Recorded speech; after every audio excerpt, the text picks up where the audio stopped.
시청자 여러분 안녕하십니까? 빅5 소식을 시작하겠습니다. 첫 번째 소식입니다. 지난 1일 밤 수백 명의 사상자를 낸 라스베가스 총기 난사범은 수백만 달러의 자산가로 범죄 전력도 없는 평범한 60대 남성이었습니다.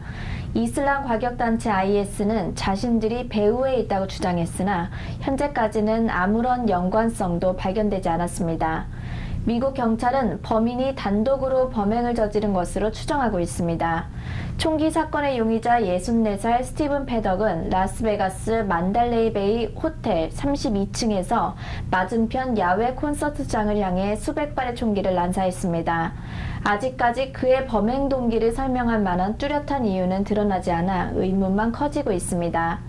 순위파 무장단체인 IS는 그의 범행이 자신들과 관련 있다고 주장했지만 미 연방수사국은 지금으로선 국제 테러 조직과의 연관성은 보이지 않는다고 말했습니다. 이웃 주민은 패덕이 극도로 냉담한 성격으로 사람들과의 왕래가 거의 없었다고 전해 심리적 문제도 거론되지만 이 역시 단정할 수는 없는 것입니다. 패덕은 라스베가스 북동쪽 메스키트에 있는 작은 마을에 살았습니다. 그는 결혼 6년 만인 27년 전 부인과 이혼했고 자녀는 없는 것으로 전해졌습니다. 한편 패덕의 네바다 집에서는 19정 이상의 총기와 폭발물 제조에 쓰이는 질산 암모늄이 발견됐습니다.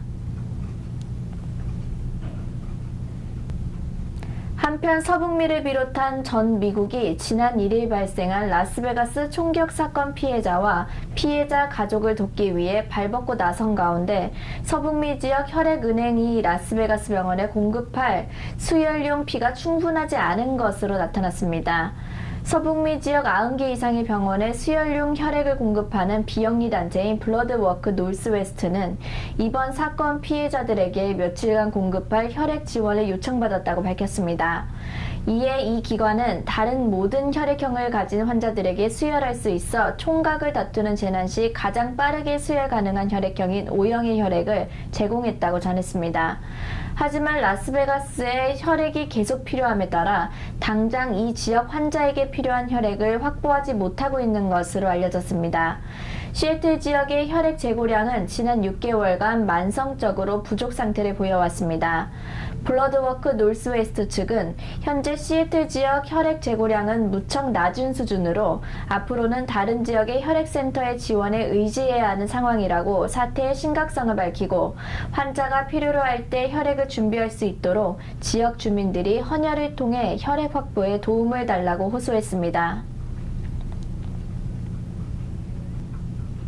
페더럴웨이 320가 데니스 식당이 인종차별 논란으로 인해 관련 종업원 모두를 해고한다고 발표했습니다.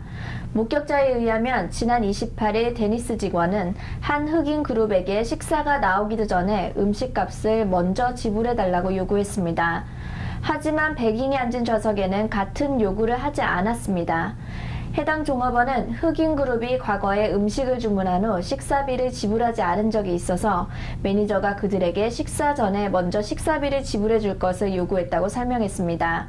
이에 대해 흑인 그룹은 이 같은 터무니없는 요구를 들은 뒤에도 다른 손님들에게 불편을 끼치지 않았으며 조용히 해당 매니저와 대화하고 싶다고 말했다고 덧붙였습니다. 하지만 목격자는 이 같은 광경을 본 후 더 이상 그곳에서 음식을 먹고 싶다는 욕구가 사라졌다며 불합리한 직원들의 행동에 대한 불편한 심정을 나타냈습니다.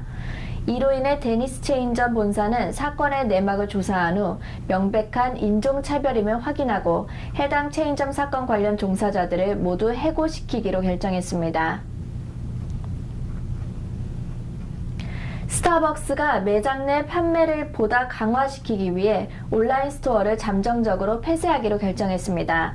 스타벅스 최고 경영자 하워드 슐츠는 이와 관련해 온라인 매장을 폐쇄하는 것은 실제 매장의 운영을 보다 강화할 수 있는 새로운 전략이라고 설명했습니다. 최근 아마존과 이베이 등 전자상거래 문화가 대폭적으로 대중화되어가는 지금과 같은 추세에 스타벅스는 다시 한번 오프라인 매장을 한층 더 강화시키는 전략적 마케팅으로 승부할 것으로 전망됩니다. 스타벅스는 홈페이지를 통해 앞으로 매장을 통해 다양한 커피와 상품들이 진열될 것이라고 공지했습니다. 지난 8월 아마존이 인수한 식료품 회사 홀푸드에서 사용한 고객들의 카드 정보가 유출돼 큰 파문이 일어나고 있습니다. 시애틀타임즈는 홀푸드 마켓이 매장 내 바와 레스토랑을 이용한 고객의 지불 카드 정보가 해킹 혹은 도난당했을 가능성을 염두에 두고 조사에 착수했다고 보도했습니다. 신문에 따르면 홀푸드는 몇몇 매장 내 운영되고 있는 바와 식당에서 고객들이 지불한 카드 중 카드 소유주와 무관하게 무단 사용된 카드 내역을 발견했으며, 이에 연루된 해당 매장들은 홀푸드 회사의 주요 계산 시스템과 다른 방식의 판매 시스템을 사용해왔습니다. 지난 8월 홀푸드를 135억 달러에 매입한 아마존은 다행히 아직 당사의 네트워크와 홀푸드 내부 시스템을 연결해 놓지는 않은 상태입니다. 홀푸드의 한 관계자는 이번 사건은 웹사이트를 통한 거래 이용자들에게는 영향이 가지 않는다고 언급했습니다. 이에 현재 최고 사이버 보안 회사를 고용한 상태이며 해당 보안 당국에 연락을 취했고, 이에 따라 법적 진행 절차를 밟고 있다고 말했습니다. 이상으로 빅5 소식을 모두 마치겠습니다. 함께 해주신 여러분 고맙습니다.